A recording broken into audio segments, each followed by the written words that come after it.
Nos dias do império dos reis e das guerras entre deuses estrangeiros, quando o pó de Jerusalém ainda se misturava às cinzas do templo profanado, surgiu um édito que sacudiu o coração de reis e servos, sacerdotes e príncipes exilados.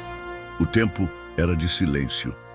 70 invernos haviam passado desde que os babilônios, sob Nabucodonosor, o leão da Caldeia, haviam devorado a cidade santa como fogo consome palha. Sião, outrora trono do Altíssimo, estava agora despojada, seus muros em ruínas, seus instrumentos sagrados dispersos entre templos pagãos. As vozes dos profetas cessaram. A harpa de Davi calou-se nas margens dos rios da Babilônia. E o povo, exilado, comia o pão da humilhação e bebia o cálice da saudade. Mas eis que no primeiro ano do reinado de Ciro, rei da Pérsia, ele mesmo um estrangeiro, mas instrumento nas mãos do Deus dos céus, uma palavra antiga ecoou nas câmaras do palácio de Persépolis.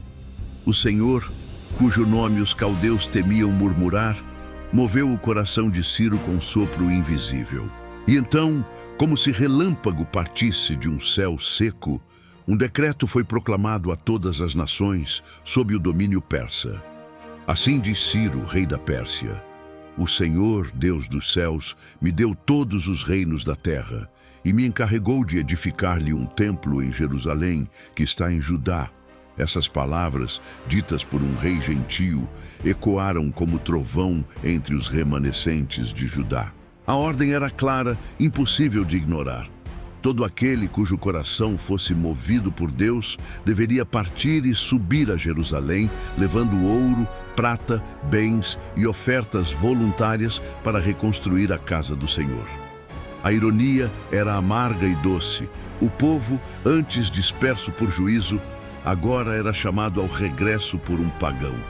Os mesmos que haviam sido quebrados pela soberba, agora viam nos lábios de um imperador estrangeiro a voz de esperança. O contraste era evidente. Enquanto os líderes de outrora confiaram em carros de guerra e alianças com nações impuras, agora o caminho da redenção vinha não pela espada, mas pela graça de um decreto régio. A convocação não era apenas física, era espiritual. Era a restauração de uma identidade ferida. Em cada vila e cidade onde os judeus estavam exilados, da Babilônia à Média, da Suzã a Nínive, os vizinhos observavam com olhos arregalados, enquanto os judeus reuniam seus pertences e preparavam-se para a jornada. E não apenas com palavras. Os próprios gentios, obedecendo ao decreto, ofereceram ouro, prata, animais e bens preciosos, um tributo dos exiladores aos exilados.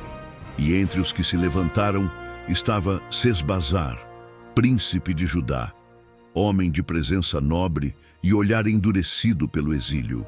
A ele, Ciro confiou os utensílios sagrados que Nabucodonosor havia levado do templo. Peças de ouro puro, taças, bacias, facas, cada uma marcada com o selo da adoração. Havia 5.400 objetos ao todo. Não estavam manchados pelo tempo, mas aguardavam, silenciosos, o dia em que serviriam novamente no culto ao Deus de seus pais.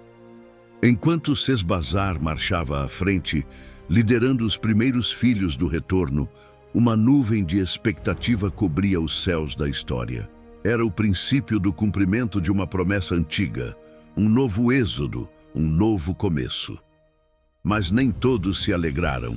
Em Samaria, onde os descendentes dos colonos assírios viviam entre ruínas e memórias fragmentadas, o som do movimento em Jerusalém despertou inveja e desconfiança, e ao redor vozes sussurravam, vozes que em breve se levantariam contra a obra santa. E assim termina o primeiro capítulo do livro de Esdras, um capítulo de retorno, esperança e sombra. Mas à medida que os filhos de Judá voltam seus rostos a Jerusalém, as forças do passado e do presente preparam resistência. A reconstrução não será sem conflito. O altar será erguido, mas será também ameaçado. No capítulo seguinte, o povo lançará as primeiras pedras. Mas o eco de vozes antigas e a oposição dos inimigos não tardarão a surgir. Nem todos os que nasceram em Judá voltaram, mas todos os que voltaram carregavam Judá no peito. E na alvorada da restauração, quando as primeiras nuvens de poeira se erguiam no horizonte oriental, sinal da caravana que marchava de volta a Sião, ergueu-se também um registro, um memorial escrito em pedra e pele, a lista dos nomes dos que voltaram, homens, mulheres, crianças, os que deixaram para trás as casas, as línguas, os deuses e os mercados da Babilônia, para seguir uma promessa que sangrava a esperança. Era uma multidão, sim, mas não desorganizada. Era um povo, mas não qualquer povo. Era um resto fiel, como um rebento que brota do tronco cortado. E os escribas, atentos e reverentes, anotaram nome por nome, cidade por cidade, tribo por tribo. Porque naquele tempo, o nome era mais que identificação, era destino. Voltar a Jerusalém significava carregar nas costas a vergonha da ruína e nos olhos o brilho do renascimento. Zorobabel caminhava à frente. Ele era da linhagem de Davi, uma figura silenciosa, mas carregada de significado. Sua presença evocava memórias de tronos antigos e de pactos sagrados. Ao seu lado, Jesua, o sacerdote, com olhos marcados pelo discernimento e pelas sombras da idolatria passada, guiava os que buscavam restaurar o culto ao Deus dos seus pais. E então vinham os outros, de Parós, de Cefatias, de Ará, de Elão, de Zatu.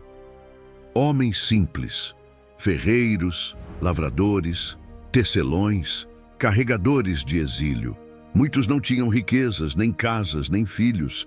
Tinham apenas fé e o desejo ardente de pisar outra vez nas pedras de Jerusalém. Alguns nomes despertavam temor, outros lembranças.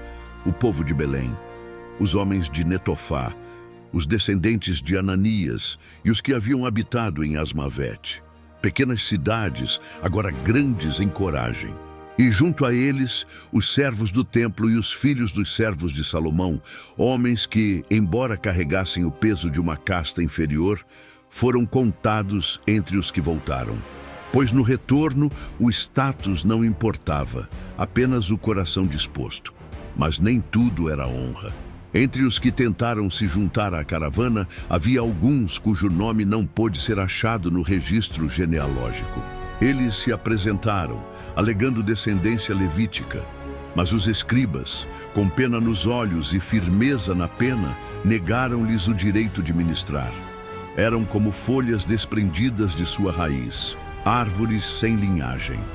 O sumo sacerdote decidiu então: não comam das coisas santíssimas até que se levante um sacerdote com Urim e Tumim. Ah, que ironia! Homens dispostos, mas sem nome. Corações devotos, mas sem herança. Um símbolo vivo de que nem todo entusiasmo é aceito e que o zelo sem raiz é vento. No total, eram 42.360 homens. Além das servas, dos cantores, dos animais, uma multidão, mas não um exército. Um povo marcado pela dor, pela saudade, pela esperança. Cada um pedaço da história que Deus decidira reescrever. E quando chegaram aos escombros de Judá, não encontraram muralhas, nem palácios, nem bem-vindas. Apenas pedras frias, mato crescido e o silêncio de um passado que julgava. Ainda assim, deram ofertas voluntárias para o novo templo. Ouro, prata, vestes sacerdotais. Não porque tinham muito, mas porque ansiavam por algo maior do que eles mesmos.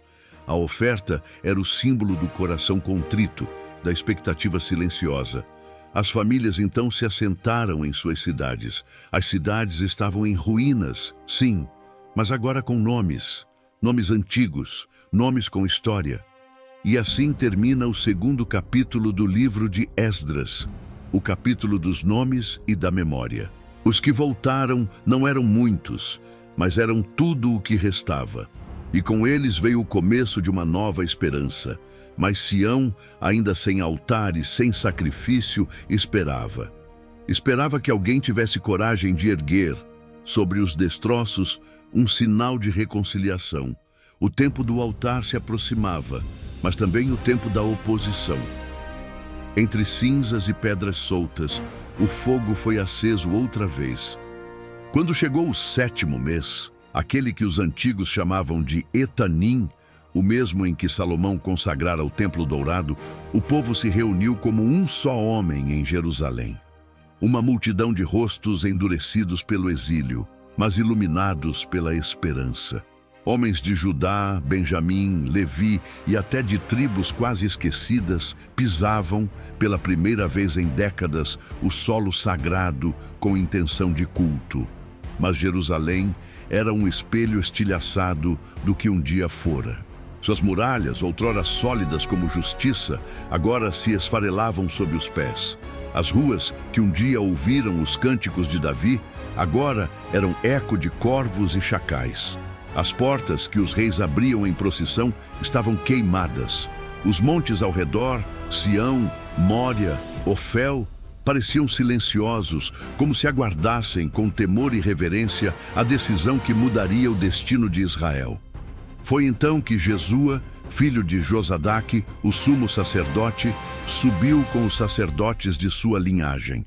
Ao seu lado, Zorobabel, o governador de Judá, neto de Jeconias, carregando em si o peso de uma coroa caída.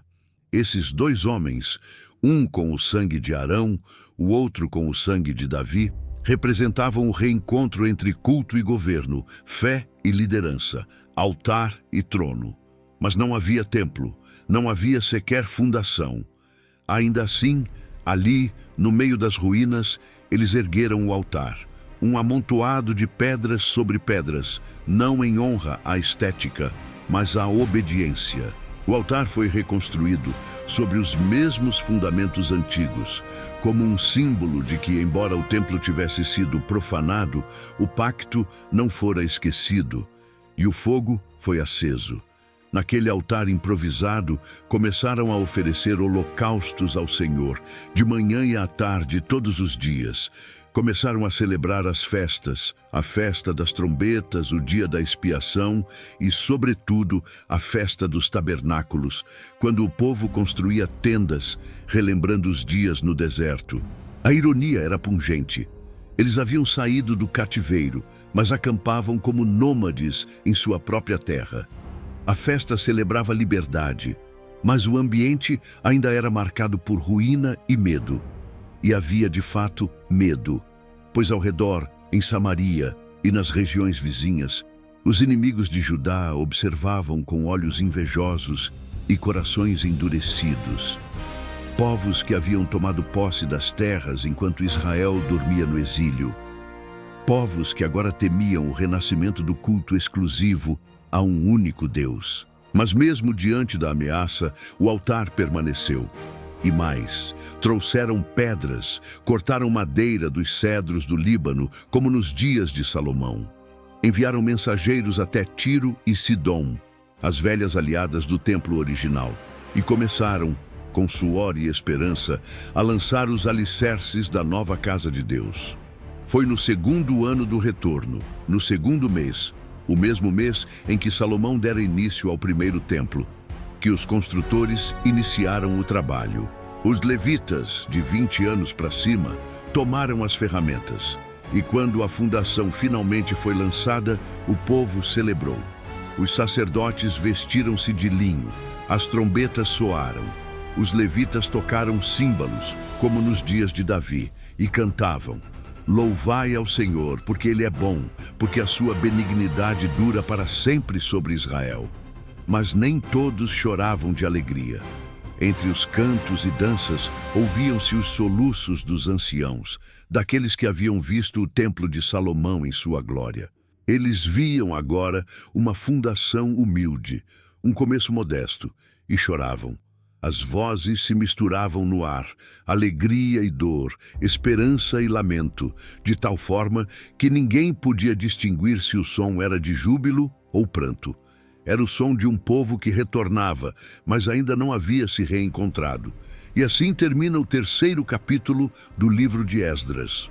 o capítulo do altar entre escombros, da adoração em meio à ameaça, da lembrança dolorosa e do recomeço frágil. Mas enquanto os judeus celebravam entre ruínas, os olhos dos inimigos ardiam com desconfiança. Eles não ficariam calados. A reconstrução atrairia oposição. E o próximo capítulo trará não cânticos, mas conspirações. Quando o altar se ergue, as serpentes saem das sombras. Na poeira do retorno, quando o povo de Judá começava a firmar os alicerces da esperança, o inimigo despertou.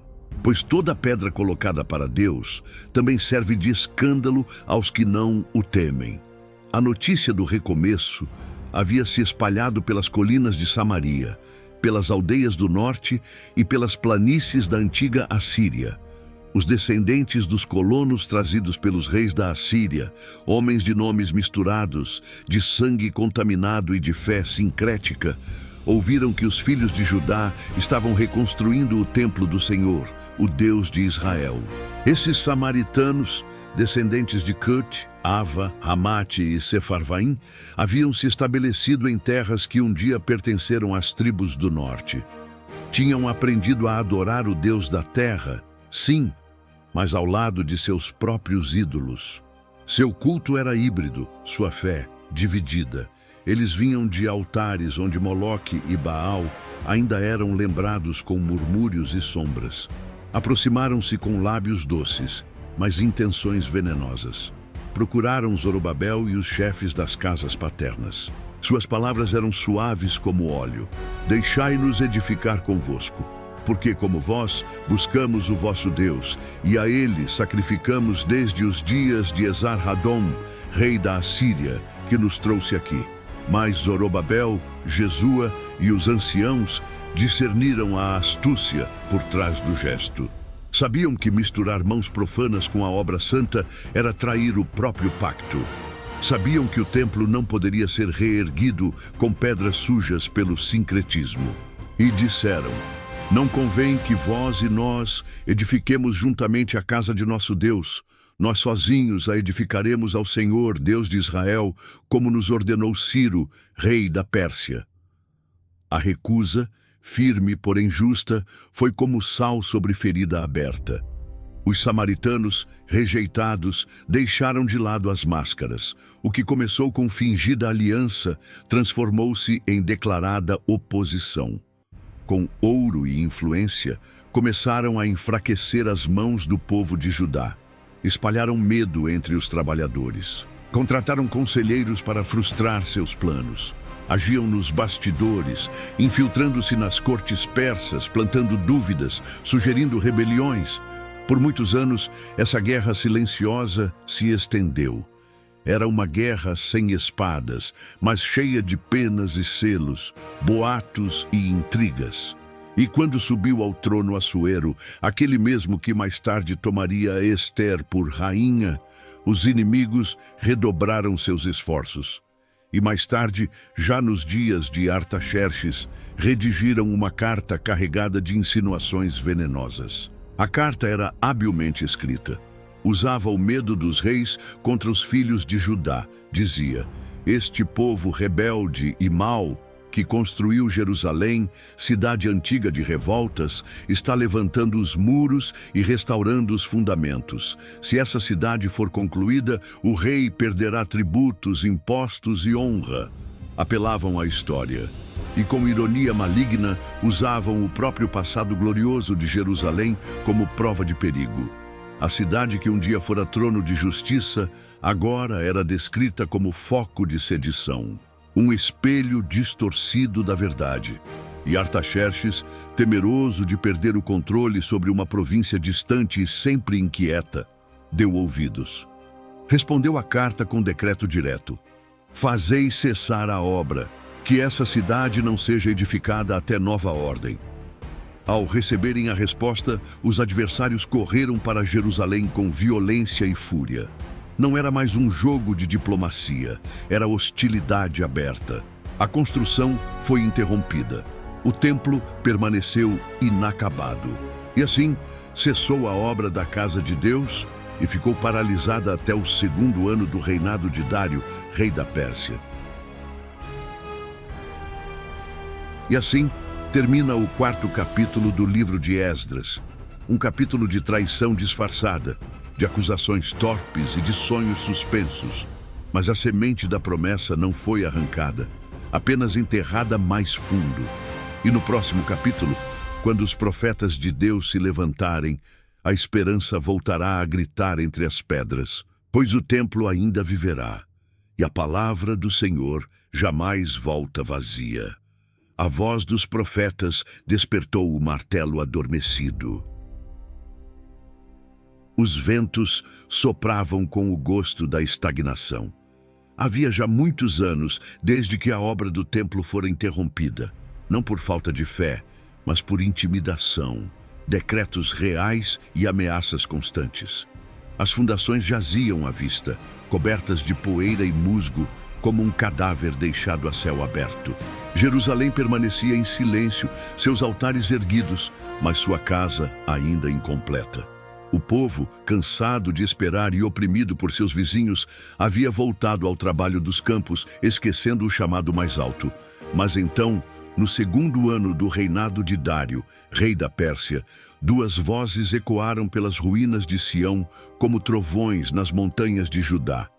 Ageu e Zacarias, profetas do Deus de Israel, não eram príncipes, nem governadores, não tinham espadas, nem ouro, mas tinham palavras de fogo, que reacenderam brasas esquecidas no coração do povo. Ageu, severo, direto, confrontava. É tempo de habitardes em casas apaineladas enquanto esta casa está deserta? Zacarias, jovem e visionário, trazia visões celestes e advertências veladas, não por força nem por poder, mas pelo meu espírito, diz o Senhor. Esses 2 homens incendiaram a esperança adormecida. E então, Zorobabel, o governador de Judá, e Jesua, o sumo sacerdote, se levantaram com firmeza. Reuniram os filhos do retorno, convocaram os levitas e começaram novamente a reedificar a casa de Deus em Jerusalém. Martelos ecoaram, pedras foram erguidas. Os inimigos, atônitos, observavam de longe, mas a paz não duraria. Do lado do Eufrates, ao leste da grande província da Pérsia, reinava Tatnai, governador da Transeufratênia. Ao lado dele, Setar-Boznai e outros oficiais persas. Ao ouvirem sobre a retomada das obras em Jerusalém, desceram com sua comitiva, em vestes persas e autoridade selada. A pergunta foi direta e cortante como lâmina nua. Quem vos deu ordem para reedificar esta casa e restaurar este muro? Os olhos dos construtores se ergueram, mas sem medo. Eles não recuaram. Responderam com firmeza, como homens que sabiam de onde vinham e a quem serviam. Somos servos do Deus dos céus e da terra. Reconstruímos a casa que muitos anos atrás foi edificada por um grande rei de Israel. Mas porque nossos pais provocaram a ira do Deus dos céus, ele os entregou nas mãos de Nabucodonosor, rei da Babilônia, que destruiu este templo e nos levou cativos.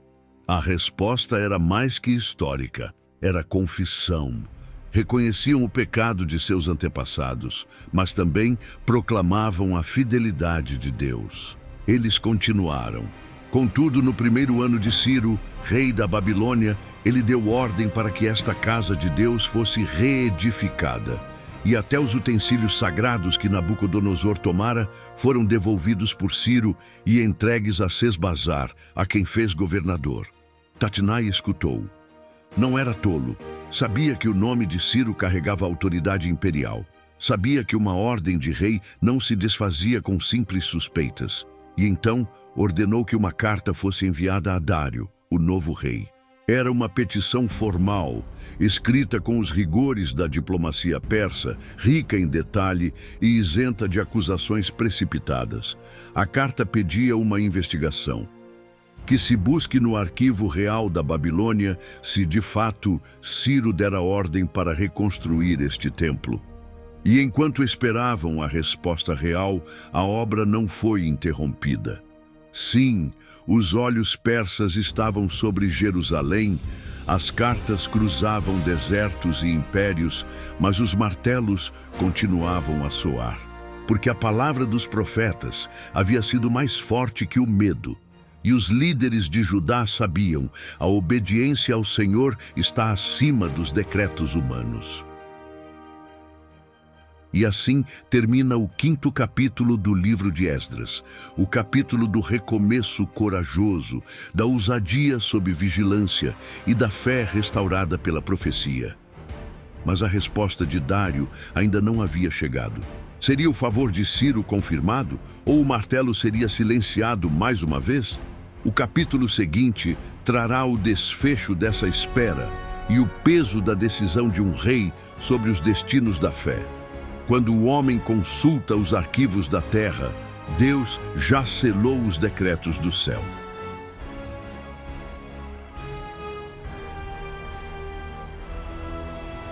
O sol ainda se levantava entre sombras sobre Jerusalém. As colunas do templo, ainda incompletas, desenhavam silhuetas sobre as pedras antigas.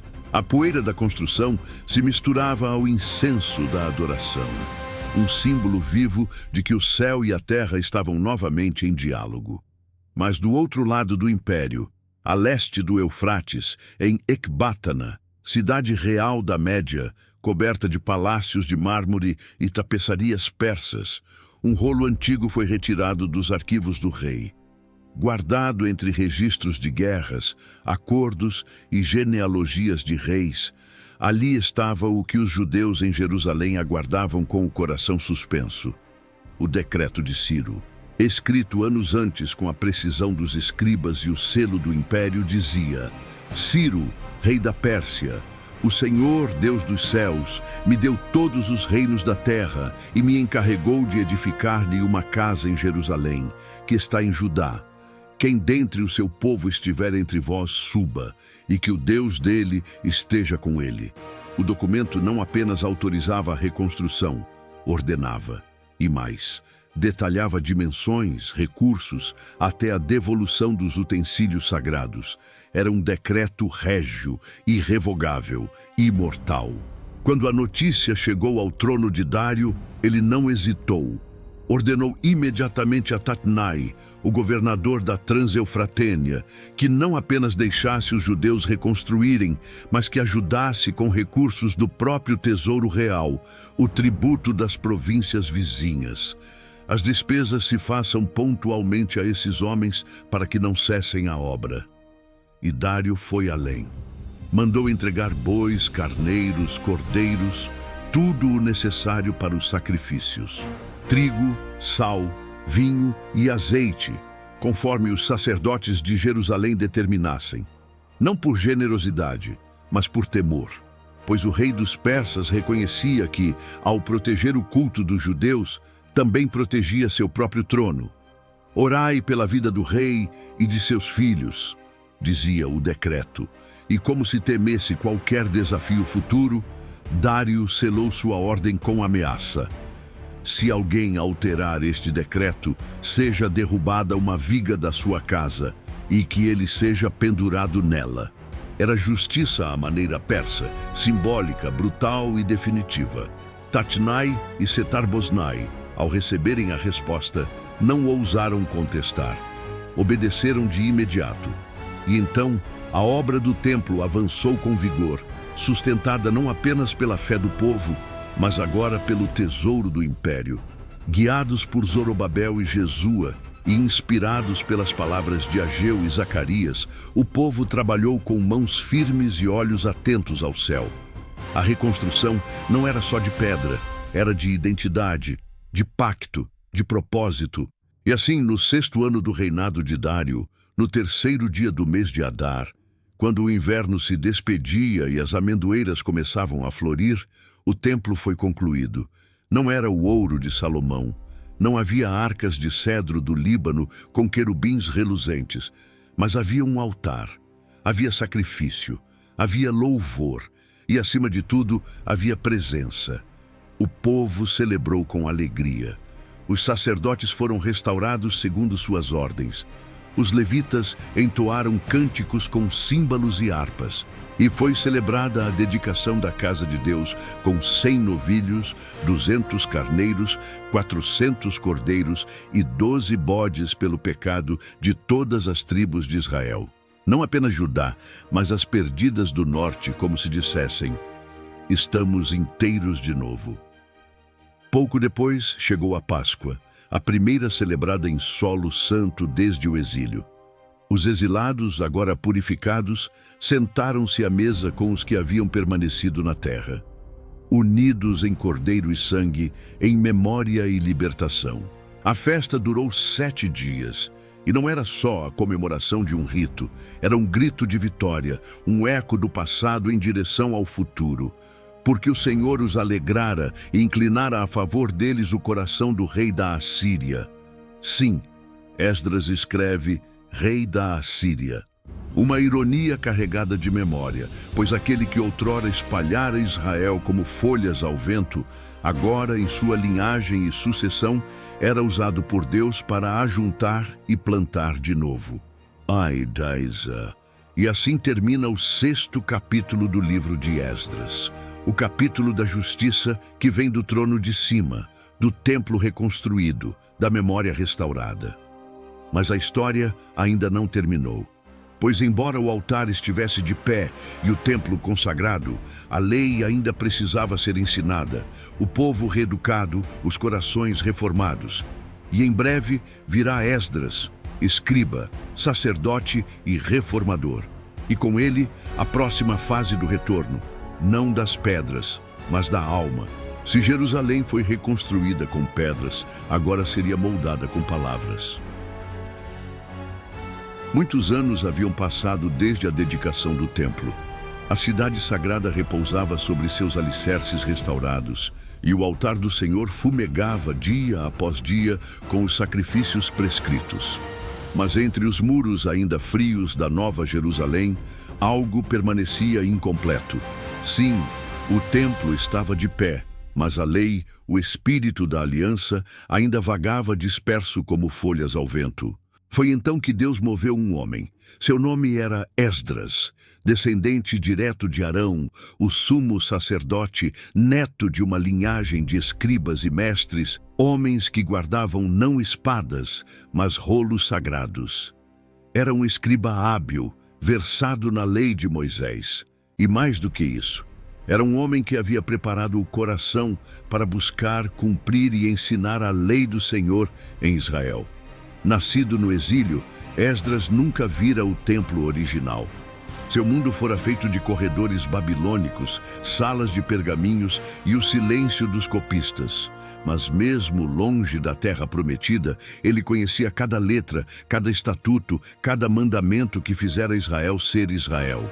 No 7º ano do reinado de Artaxerxes, rei da Pérsia, um soberano de espírito curioso e mão aberta, Esdras obteve permissão real para subir a Jerusalém. Não como um viajante, nem como um refugiado, mas como um embaixador da lei. O decreto do rei era extenso, gravado com a formalidade e precisão das cortes persas. Dizia: todo aquele do povo de Israel, de seus sacerdotes e levitas, que quiser ir contigo a Jerusalém, vá. Autorizava Esdras a administrar a lei de Deus e a do rei em toda a província ocidental. Mais que isso, Artaxerxes confiou a ele prata, ouro e ofertas voluntárias do tesouro real e do povo exilado para serem usados no templo de Jerusalém. O escriba deveria comprar novilhos, carneiros, cordeiros, trigo, vinho e azeite. Tudo o que a lei mandava deveria ser feito com zelo. E qualquer recurso restante, Esdras teria liberdade de usar conforme julgasse melhor para o culto ao Senhor. E havia ainda mais. Os tesoureiros da província deveriam obedecer à voz de Esdras. E os servos do templo, levitas, cantores, porteiros, seriam isentos de tributos, impostos e pedágios. Um privilégio que nem sempre fora concedido nem mesmo aos sacerdotes das religiões persas. Mas o ponto mais alto vinha no fim do decreto. Tu, Esdras, segundo a sabedoria de teu Deus que está contigo, nomeia juízes e magistrados para julgarem a todo o povo. E a todo aquele que não obedecer à lei de teu Deus e à lei do rei, seja-lhe feita justiça rigorosa, seja a morte, banimento, confisco ou prisão. Com esse poder nas mãos, Esdras partiu. Levou consigo homens instruídos, sacerdotes, levitas, porteiros, cantores, servidores do templo. A caravana subiu de Babilônia em direção a Jerusalém, cruzando desertos, vales, rios e perigos. Mas a boa mão do Senhor estava sobre ele. E quando pisou os montes de Judá, não trouxe apenas ofertas e rolos, trouxe um novo tempo. Pois a cidade, que fora reconstruída com tijolos, agora precisava ser reerguida por dentro, no coração e na consciência do povo.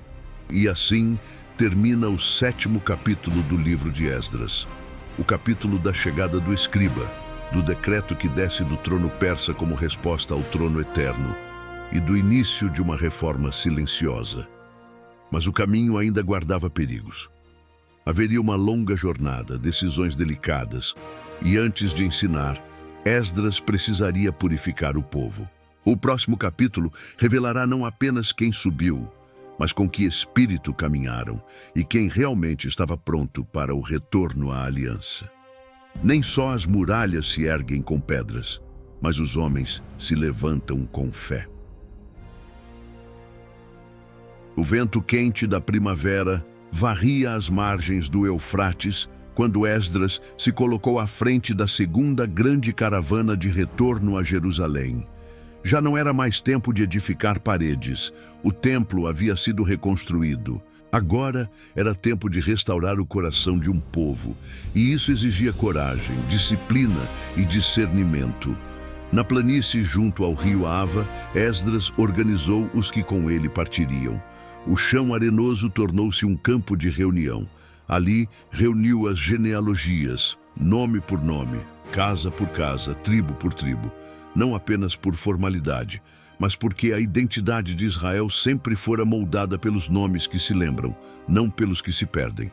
E entre as famílias registradas havia descendentes de Finéias, de Itamar, de Davi, nomes que evocavam sacerdócio, zelo e realeza. Cada um carregava consigo não apenas bagagem, mas uma linhagem marcada pela promessa. Contudo, ao examinar os rostos e os registros, Esdras percebeu algo alarmante. Nenhum levita havia se juntado à expedição. Nenhum filho de Levi, os que deveriam servir no templo, os que conheciam as minúcias da lei, os que eram os braços e os olhos do culto. Era um vácuo gritante. Como poderiam ensinar a lei, celebrar os sacrifícios, administrar a justiça sem levitas? Imediatamente, Esdras enviou homens de confiança a Casifeia, uma cidade onde judeus ainda viviam sob a liderança de Ido, homem sábio e respeitado. E ali, Deus moveu corações. Responderam ao chamado 18 homens de linhagem levítica, entre eles Serebias e Razabias, homens capazes com seus filhos e irmãos. Agora sim, a caravana estava pronta. Mas antes de partir, Esdras fez algo que diferenciava líderes de viajantes comuns. Proclamou um jejum junto ao rio Ava, não para impressionar, mas para buscar de Deus o caminho reto, proteção contra inimigos e salteadores, porque o trajeto era longo e perigoso, e Esdras se recusara a pedir escolta militar ao rei. Embora Artaxerxes tivesse dado autoridade e recursos, Esdras havia proclamado que a mão do nosso Deus é sobre todos os que o buscam, para o bem, mas seu poder e sua ira contra todos os que o abandonam.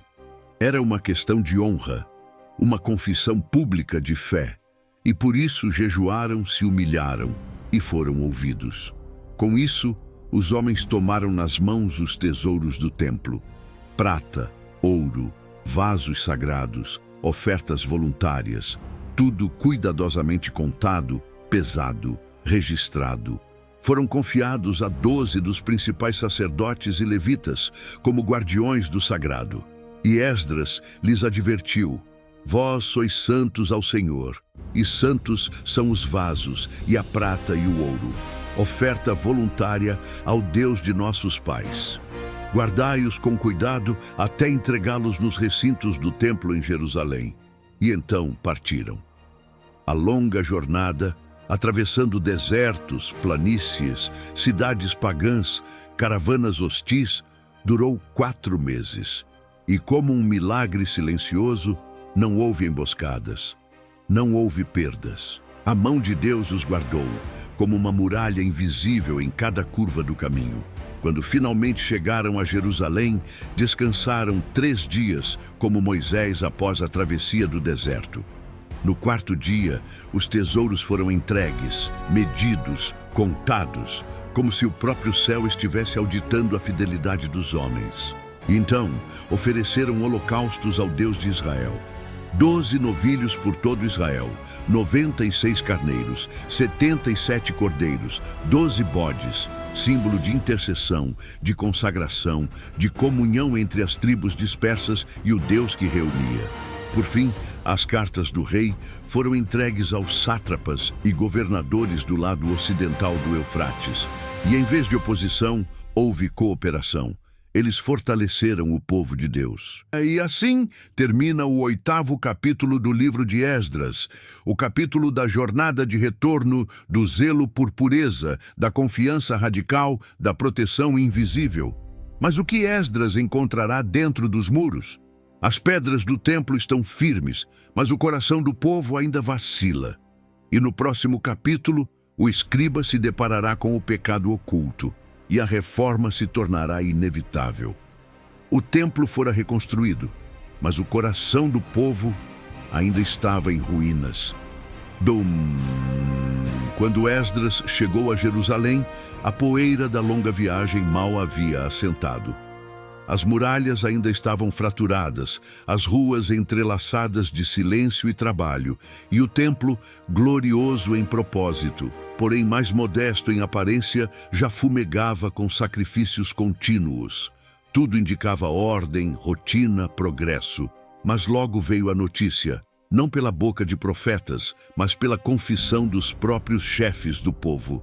Eles se aproximaram de Esdras com o rosto abatido, como quem carrega não apenas um fardo, mas uma culpa coletiva. E disseram: O povo de Israel, os sacerdotes e os levitas não se separaram dos povos destas terras. Tomaram mulheres para si e para seus filhos das nações vizinhas: cananeus, heteus, perizeus, jebuseus, amonitas, moabitas, egípcios e amorreus. Misturaram a semente santa com os povos da terra. E o mais terrível, os príncipes e os magistrados foram os primeiros nesta transgressão. Para Esdras, foi como se Jerusalém desabasse uma segunda vez, porque essa não era uma falha apenas moral. Era uma traição cósmica, um desvio que tocava a identidade do povo eleito. Era repetir os pecados que destruíram o reino antes. Era tocar mais uma vez no fogo da idolatria. E o escriba, homem da palavra e da promessa, rasgou as vestes, arrancou os cabelos da cabeça e da barba e se lançou ao chão, atônito, desfigurado, como os profetas faziam diante do juízo iminente. Sentou-se ali, calado, até o sacrifício da tarde. E à sua volta ajuntaram-se todos os que temiam as palavras do Deus de Israel. Os que tremiam ao ouvir que o povo, mesmo após o exílio, mesmo após o templo, mesmo após a misericórdia, voltava a trilhar os caminhos dos seus pais. Ao fim daquele dia, Esdras se pôs de joelhos, estendeu as mãos ao céu e derramou sobre o altar uma das orações mais cruas e carregadas de angústia que já se ouviu sob os céus de Jerusalém. Meu Deus, estou confuso e envergonhado. Não ouso levantar o rosto a ti, porque nossas iniquidades se multiplicaram acima da nossa cabeça e nossa culpa tem crescido até os céus. Ele relembrou os tempos de destruição, o cativeiro, a vergonha pública. Confessou que mesmo após receber uma pouca graça do Senhor, um remanescente, um altar, um templo, uma chance. O povo ousara voltar a pisar na mesma lama de antes. Depois de tudo isso, tornaríamos nós a violar os teus mandamentos? Não estarias irado até nos consumir, até não haver remanescente nem livramento? Não havia ali pedido de castigo, nem palavras de defesa. Só quebrantamento e verdade. Só o reconhecimento de que Deus tinha razão e o povo, culpa. Eis que estamos diante de ti em nossa culpa, porque ninguém há que possa estar em pé diante de ti por causa disto. E assim termina o 9º capítulo do livro de Esdras, o capítulo do choque, da vergonha, da lágrima pública. As pedras do templo estavam no lugar, mas o coração do povo ainda oscilava entre o sagrado e o profano. Esdras sabia que uma reconstrução exterior sem arrependimento interior era apenas aparência. E no próximo capítulo, a oração dará lugar à decisão. O escriba deixará o altar e tocará no nervo da nação. Às vezes, o verdadeiro altar não é feito de pedras, mas de renúncias. A manhã em Jerusalém nascia pesada como nuvem antes da tempestade. E ali, em frente ao templo recém-reerguido, ajoelhado entre as pedras ainda manchadas pelo tempo, estava Esdras, o escriba. Suas vestes estavam rasgadas, seu rosto coberto de pó e lágrimas, mas não chorava por si mesmo. Chorava por um povo que voltara do exílio, mas ainda não havia retornado a Deus. À medida que sua oração se elevava, algo extraordinário aconteceu.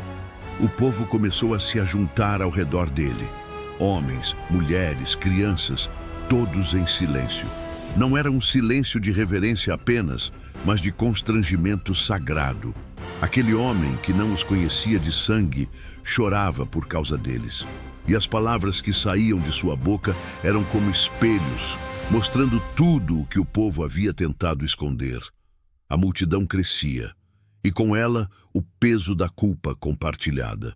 Então, de entre os homens, um líder chamado Secanias, filho de Jeiel, ergueu a voz. Pecamos contra o nosso Deus, tomando mulheres estrangeiras, mas ainda há esperança. Façamos agora um pacto com o nosso Deus de despedir todas essas mulheres e seus filhos, segundo o conselho do meu Senhor e dos que tremem a palavra de Deus. Levanta-te, esta tarefa é tua e nós te ajudaremos. Sê forte e age. Era uma proposta dura como lâmina, mas o povo sabia. Não se tratava de ódio às mulheres estrangeiras, mas de fidelidade à aliança. O casamento com os povos da terra não era apenas uma mistura de sangue, era uma mistura de fé, de cultos, de altares. E a história de Israel já havia mostrado onde isso levava. Esdras se levantou. Juramento foi exigido dos principais líderes sacerdotais, levíticos e chefes das famílias. Todos juraram. Mas Esdras, ainda dilacerado, entrou numa câmara do templo e ali jejuou, sem comer, sem beber, prostrado diante de Deus. Era o início de algo que não envolvia apenas estrutura, mas corações, famílias, nomes, vínculos profundos. Um édito foi então proclamado por toda a Judéia. Todos os homens que haviam retornado do exílio deveriam comparecer a Jerusalém dentro de 3 dias, ou perderiam seus bens e posição entre o povo.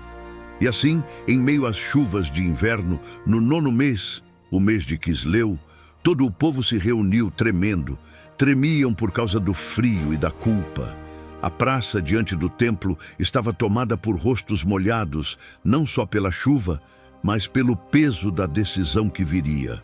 Esdras se levantou diante da multidão e falou com voz firme. Vós transgredistes, casando-vos com mulheres estrangeiras, aumentando a culpa de Israel. Agora, fazei confissão ao Senhor, Deus de vossos pais, e separai-vos desses povos e das mulheres. O povo respondeu em uníssono, assim faremos, conforme nos disseste. Mas a multidão era grande, a chuva impiedosa, e o assunto delicado. E então decidiram que homens seriam escolhidos por famílias para julgar caso a caso, para examinar com diligência quem havia casado, como e em que condições.